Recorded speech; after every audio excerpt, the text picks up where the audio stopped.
या बातमीपत्राचे प्रायोजक आहेत pro rich look skin and hair studio. नमस्कार, पोलीस माझा न्यूज मध्ये आपलं स्वागत। पाहूयात काही विशेष घडामोडी।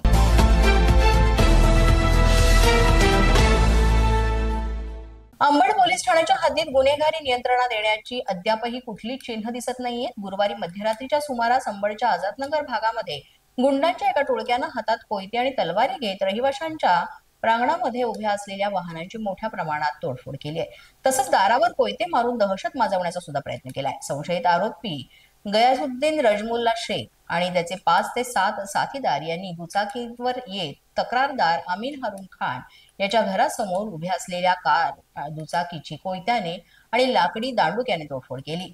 पोलिसांनी या प्रकरणात आतापर्यंत 4 विधी संघर्षित बालकांना ताब्यात घेतलेल्या आहे। सर्व संदर्भात पोलीस निरीक्षक मधुकर कड यांनी याबाबत माहिती दिली आहे। दिनांक 17/7/25 रोजी फिर्यादी अमीन हारून खान याने फिर्याद दिली होती की त्याच्या घराच्या बाहेर लावलेल्या 4 गाड्यांची आरोपी तिसम गयासुद्दीन रजमुल्ला व त्याच्या साथीदारांनी तोडफोड केली होती। त्यांच्या हातात कोयते आणि इतर घातक शस्त्र होते अशी फिर्याद दिली होती। त्या फिर्यादीवरून पोलीस स्टेशनला कलम 189, 4, 190, 324, 351 BNS कायदा व क्रिमिनल लॉ अमेंडमेंट ॲक्ट 7 प्रमाणे आम्ही गुन्हा दाखल केला होता। गुन्ह्याचा तपास समांतर करत असताना गुन्हे शोध पथकाने 4 विधी संघर्षग्रस्त बालकांना ताब्यात घेतलेला आहे। आता जो मेन आरोपी आहे तो गयासुद्दीन हा अजून फरार आहे। त्याला बी आम्ही लवकरच अटक करत आहोत। त्याच्यासाठी टीम नेमलेली आहे। बरोबर आहे, याच्यात आता जे विधी संघर्षग्रस्त जे बालक आम्ही ताब्यात घेतले आहेत त्यांच्याविरुद्ध काही गुन्हे नाही आहेत, परंतु हा जो आरोपी आहे हा रेकॉर्डवरचा क्रिमिनल आहे गयासुद्दीन, आणि यांचे आणि ह्या फॅमिलीचे पहिल्यापासून वाद चालू आहेत। त्याच्यावर आम्ही कारवाई करत आहोत।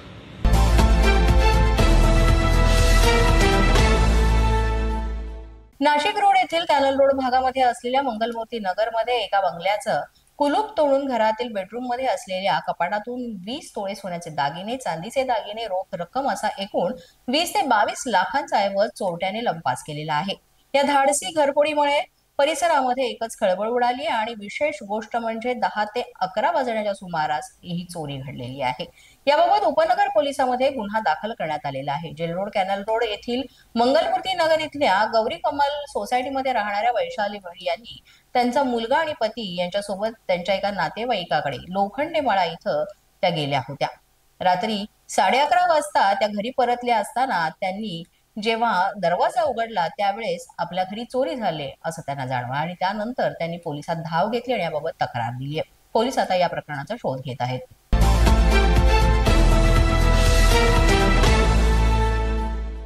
नाशिक शहरामध्ये गेल्या अनेक दिवसांपासून छुप्या पद्धतीने अंमली पदार्थाची विक्री करणाऱ्या संशयिताला खंडणी विरोधी पथकानं सापळा रचून अटक केली।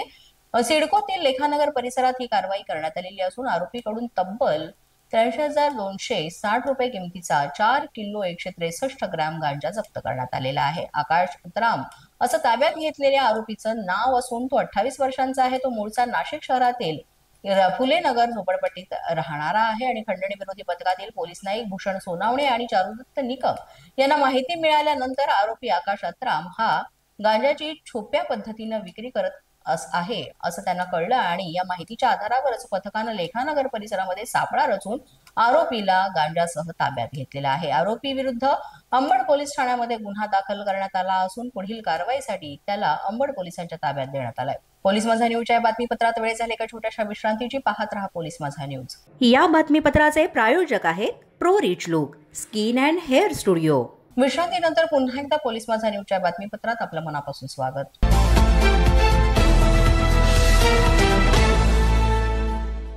मुक्ताईनगर मधील कुऱ्हा काकोळा या परिसरात 1 लाखांचे 10 लाख रुपये करून देतो असा आमिष दाखवून लुटण्यात आलेला आहे। यात काही मोठ्या लोकांची नावं सुद्धा गुंतलेली असल्याची माहिती मिळते। यामुळे बळी पडलेल्या व्यक्तींना बोलावून त्यांची मारहाण करून खोटा शिकारीचा गुन्हा नोंदवला जातोय असंही म्हटलं जातंय। त्यामुळे पोलिसांच्या कारवाईवर किंवा पूर्ण कार्यप्रणालीवर सुद्धा प्रश्नचिन्ह निर्माण झालंय। मात्र मुक्ताईनगर मध्ये हे प्रकरण आता चांगलंच तापलं असून या प्रकरणी तपास करण्यासाठी विशेष पथक सुद्धा नेमलं गेलेलं आहे आणि या विशेष पथकाद्वारे आता या प्रकरणाचा तपास सुरू करण्यात आला असून कोणाकोणाची नावे यामध्ये गुंतलेली आहेत हे येणाऱ्या काळात समजणार आहे।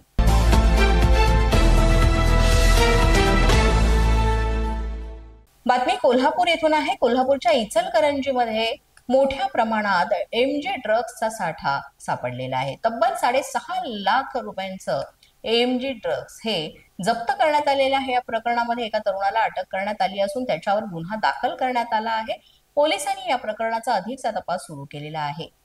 एमडी ड्रग्स हे जाळं कुठपर्यंत पोहोचलेलं आहे याचा तपास पोलीस करीत आहेत. तसंच अटक केलेल्या आरोपीचे इतरही काही साथीदार आहेत का आणि त्यांच्याकडे हे ड्रग्स कुठून येतं, तसंच कोणाकडे ते विकलं जातं, यासाठी आता पोलीस शर्थीचे प्रयत्न करीत आहेत.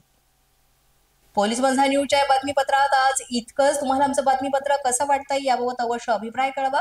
यासाठी पोलीस माझा न्यूजचं युट्यूब चॅनल सबस्क्राईब करा. तसंच आमचं फेसबुक, इंस्टाग्राम आणि ट्विटर अकाउंट फॉलो करा.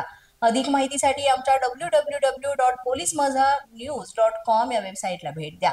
आमचे अधिकृत प्रतिनिधी व्हायचं असेल तर स्क्रीनवर दिलेल्या क्रमांकांवर आजच संपर्क साधा.